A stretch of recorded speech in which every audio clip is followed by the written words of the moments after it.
Hi friends, welcome to mister beast trending. నా పేరు నటరాజ్.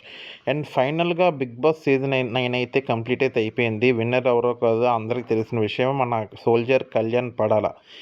ఈయన ఒక కామన్ మ్యాన్, ఆ విషయం అందరికీ తెలుసు. కామన్ మ్యాన్ గెలిపించుకున్నామని అందరూ అంటున్నారు, కానీ ఈయన ఒక కామన్ మ్యాన్. కానీ ఇందులో ఒక ట్విస్ట్ అయితే ఉంది. అసలైన కామన్ మ్యాన్ ఈయన అయితే ఇంకొక అసలైన కామన్ మ్యాన్స్ అయితే ఉన్నారు. ఆ కామన్ మ్యాన్స్ ఎవరంటే బిగ్ బాస్ సీజన్ 2లో వచ్చిన మన గణేష్. ఈయన కూడా ఒక కామన్ మ్యాన్. ఈ గణేష్ ఒక కామన్ మ్యాన్ అయితే, ఆ సీజన్లో వచ్చిన ఇంకొక పర్సన్ కూడా ఉన్నారు, ఆయన కామన్ మ్యానే. ఆ కామన్ మ్యాన్ ఎవరో కాదు, ఆయనే మన నూతన్ నాయుడు గారు. ఈ నూతన్ నాయుడు గారు కూడా ఒక కామన్ మ్యాన్. గణేష్, నూతన్ నాయుడు, ఇంకొక లేడీ కూడా ఉంది, ఆవిడైతే కామన్ మ్యాన్ కాదు, అందుకే కామన్ మ్యాన్ గురించి చెప్తున్నా. తర్వాత కామన్ మ్యాన్ వచ్చేసరికి మన పల్లవి ప్రశాంత్.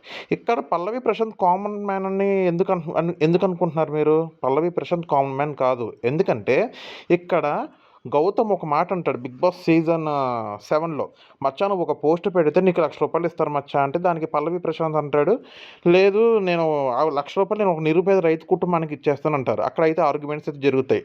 ఒక సోషల్ ఇన్ఫ్లుయెన్సర్ ₹1,00,000 వస్తే అతను కామన్ మ్యాన్ ఎలా అవుతాడు? అసలైన కామన్ మ్యాన్ మన కళ్యాణ్ పడాల.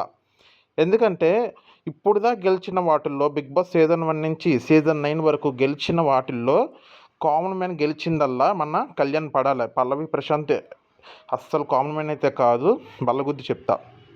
సెలబ్రిటీ హోదాలో ఉండి గెలిస్తే అది కామన్ మ్యాన్ గెలుపు కాదు.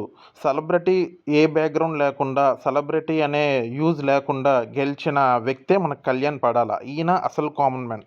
మన కామన్ మ్యాన్ గెలవడానికి సుమారు బిగ్ బాస్ సీజన్ 9 వరకు వెయిట్ చేయాల్సి అయితే వచ్చింది. సో పల్లవి ప్రశాంత్ అయితే కామన్ మ్యాన్ అయితే కాదు, అది కామన్ మ్యాన్గా అసలు కన్సిడర్ అయితే చేయొద్దు.